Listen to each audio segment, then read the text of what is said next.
There's a particular kind of danger that never announces itself. It doesn't arrive with sirens. It doesn't interrupt your sleep. It moves in quietly, refills your coffee, tells you that you've earned this pace, and sits down beside you like an old friend. We call it comfort. And comfort is the only enemy that convinces you it's on your side. Think about a ship far out at sea. Water is coming in, slowly, through a seam nobody bothered to check. The deck is still dry. The music is still playing. Everyone on board still believes the ship is fine, because from where they're standing, nothing has changed. That's the strange thing about decline. It rarely feels like decline while it's happening. It feels like Tuesday. You know this feeling if you've ever looked at your life at 35 and realized you're doing almost exactly what you were doing at 28. Same effort, same paycheck, same promises to yourself about next year. Nothing went wrong. That's the part that stings. Nothing dramatic happened.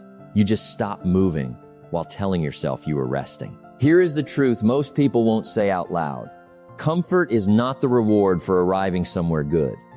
Comfort is often just the absence of anything forcing you forward. And when nothing is forcing you forward, you don't stay still. You drift. Rivers don't rest when they stop flowing.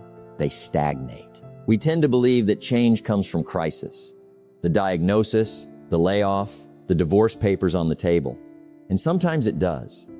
But look closer at the people who actually built something worth having, and you'll find something quieter at work.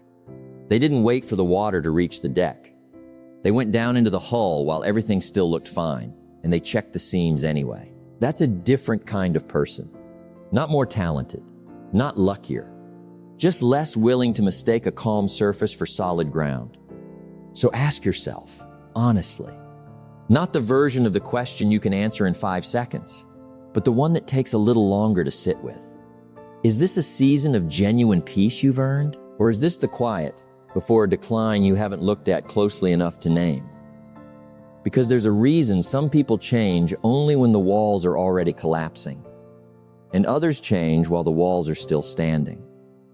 And the difference between those two kinds of people isn't willpower. It's something most of us have never been taught to see coming. Most people don't fail because they lack ambition. They fail because pain arrives on a schedule too slow for the human eye to notice. You've heard the old story about a frog dropped into boiling water.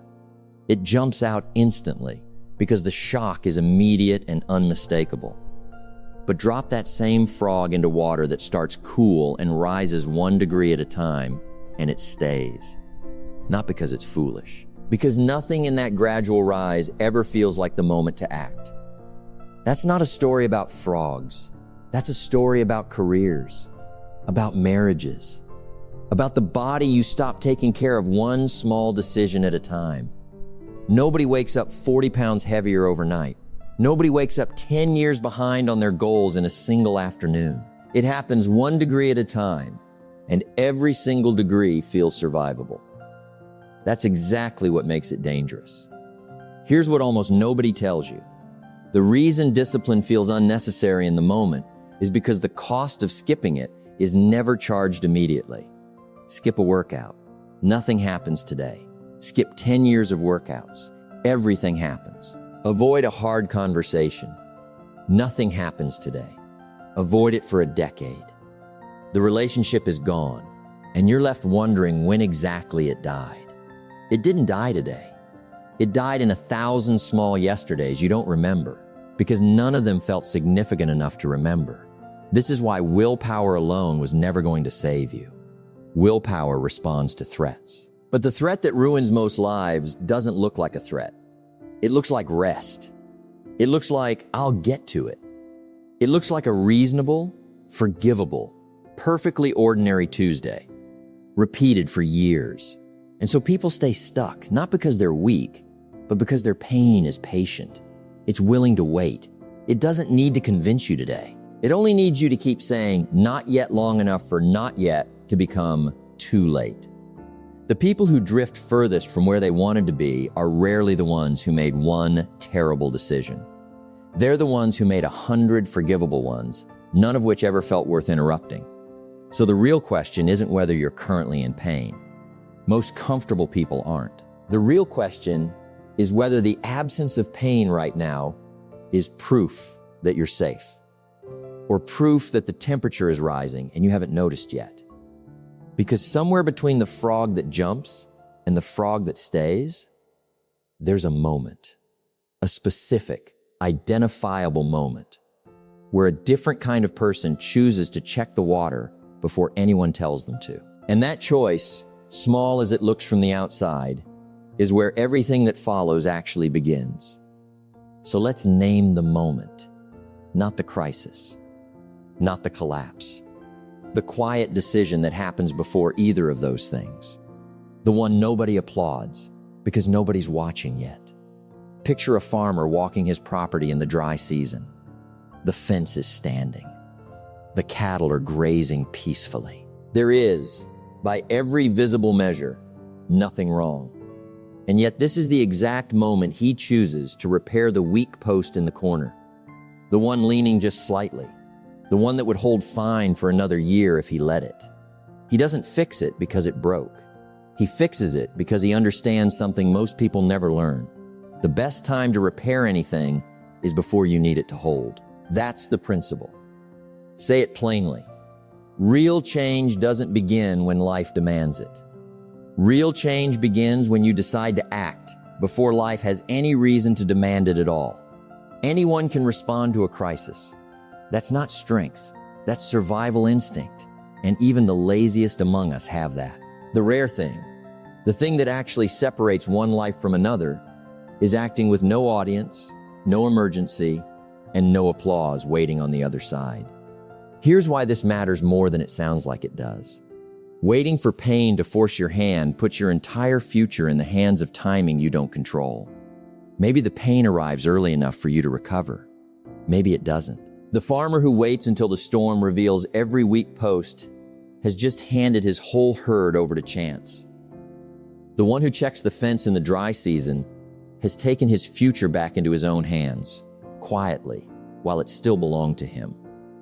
This is the turning point most people walk past without recognizing it. It rarely feels significant. It looks like getting up 20 minutes earlier when nothing forced you to. It looks like having the honest conversation before resentment has built a case against you. It looks like saving the money before the emergency defines how it gets spent. None of it feels dramatic. All of it is the difference between a life that holds and a life that gives way at the first real weight put on it. Understand this, and you understand something most people go their whole lives without grasping. Discipline exercised in comfort is not wasted effort. It is the only kind of effort that actually compounds, because it's the only kind nobody forced you into. Anyone can dig a well when they're already thirsty. Digging it while the water still runs freely, that's a different person making a different kind of decision, and it produces a different kind of life.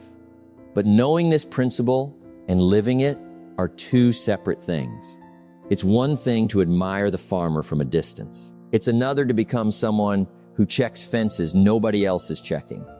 And that's exactly where we're headed next.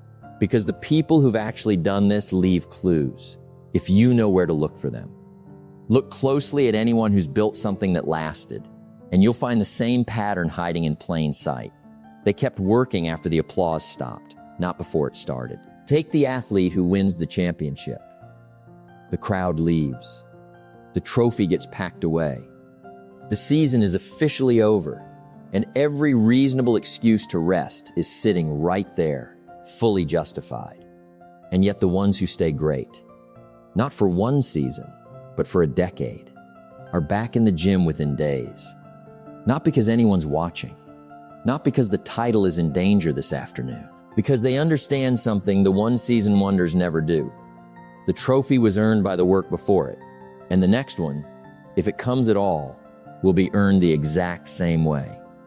Comfort right after a win is the most dangerous comfort there is, because it's the most deserved looking. Or consider the tradesman, the one who's been doing the same work for 30 years and still, at the end of every single day, sharpens his tools before he puts them away. Nobody inspects that toolbox. No client will ever ask to see the edge on his blade before hiring him again. He does it because a dull tool doesn't announce itself until the moment you actually need it to perform. And by then, it's too late to sharpen it.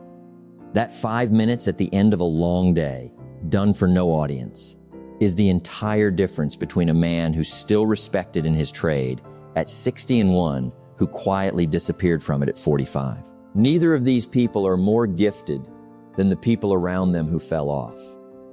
What separates them is smaller and stranger than talent. It's what they choose to do the moment nobody would notice if they didn't. That's the real test. Not what you do under pressure. Anyone can rise to an emergency. The test is what you do on the ordinary Tuesday when rising to anything isn't required of you at all.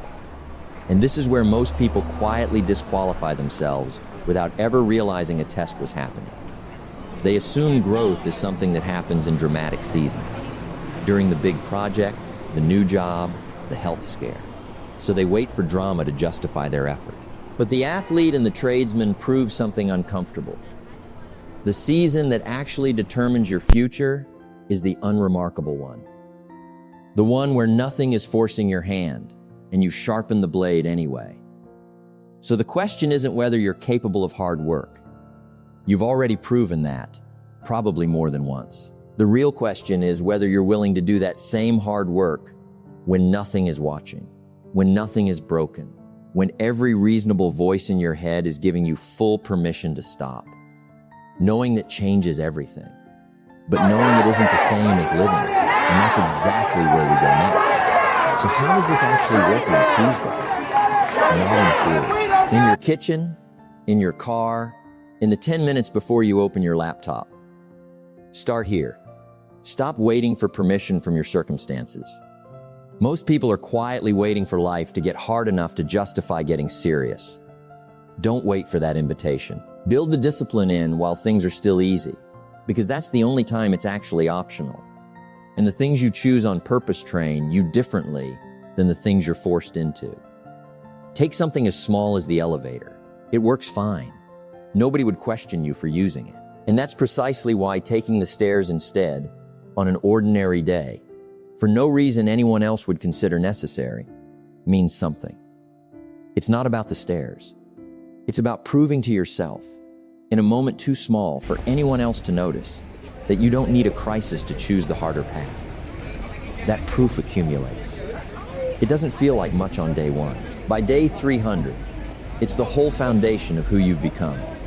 Apply the same thinking to the conversation you've been putting off. The one with a colleague, a partner, a parent. Nothing is forcing you to have it today. That absence of pressure is exactly why today is the right day. Have it while it can still be calm, still be generous, still be repaired with patience instead of damage control. Waiting for resentment to force the conversation guarantees you'll be having a much harder version of it later. Apply it to your finances. Save the money before the emergency shows up to dictate how it gets spent. Apply it to your health. Move your body before the diagnosis makes movement mandatory. Apply it to your skills. Learn the thing before your industry changes and makes learning it a matter of survival instead of curiosity.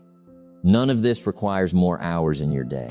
It requires a different relationship with the word necessary. Most people only act once something becomes necessary.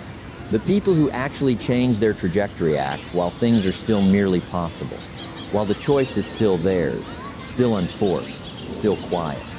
Here's a simple test you can run this week. Find one thing in your life you've been postponing precisely because nothing bad has happened yet. Do it anyway. Not because you're in danger, because you refuse to wait until you are. Check one fence. Sharpen one tool. Take one flight of stairs you didn't need to take. It won't feel dramatic. It's not supposed to. The whole point of this kind of discipline is that it happens before anyone would think to give you credit for it, including, most days, yourself. But do this consistently, and something starts to shift underneath you, quietly, the same way water rises 1 degree at a time. Except now it's rising in your favor. And that shift is exactly what the rest of this comes down to. Go back to that ship for a moment. The one taking on water so slowly, nobody on deck could feel it happening. Remember what made it dangerous wasn't the leak. It was how ordinary everything looked while the leak was doing its work. Here's what I want you to sit with. You are either the person checking the hull, or you're the person enjoying the music while the hull goes unchecked. There is no third option, and there's no version of later that doesn't eventually become too late. That's not meant to frighten you. It's meant to hand you back something you may have quietly given away. The belief that you still have time to check the seams yourself before the water forces the issue for you. Because here's the truth underneath everything we've covered. Comfortable people rarely change, not because they lack the ability, but because comfort never sends a warning. It doesn't feel like danger. It feels like Tuesday, like rest, like a life that's basically fine. And a life that's basically fine is exactly the condition under which most people quietly stop growing, right up until the day they can't ignore what that stillness costs them. You don't need a crisis to start. You never did. The farmer didn't wait for the fence to fall. The athlete didn't wait for the trophy to justify one more rep. The tradesman didn't wait for a dull blade to cost him a client. None of them were more gifted than you. They were simply unwilling to mistake a calm surface for solid ground. And they went below deck while everything still looked fine, because that's the only time going below deck is actually a choice instead of an emergency. So ask yourself the same question one more time, now that you can unhear it. Is this genuine peace you've built and earned? Or is this the particular quiet that comes right before a decline you haven't had the courage to look at closely enough to name? You already know which one it is. You knew before I said a word of this. Don't wait for the water to reach the deck. Check the fence today. Sharpen the blade today. Have the conversation. Save the money. Take the stairs. Not because anything is forcing you to, but because you've decided, finally, that you don't need permission from a crisis to become who you're capable of being. And if this reached you the way I think it did, if some part of you just recognized itself in that ship, that fence, that quiet decline nobody announces, don't let that recognition fade by tomorrow. Stay close to whoever or whatever keeps reminding you of this. Come back to it. Share it with the one person you know is drifting the same way you almost were. Growth isn't a single decision made once. It's a fence you keep checking, long after anyone's watching whether you do.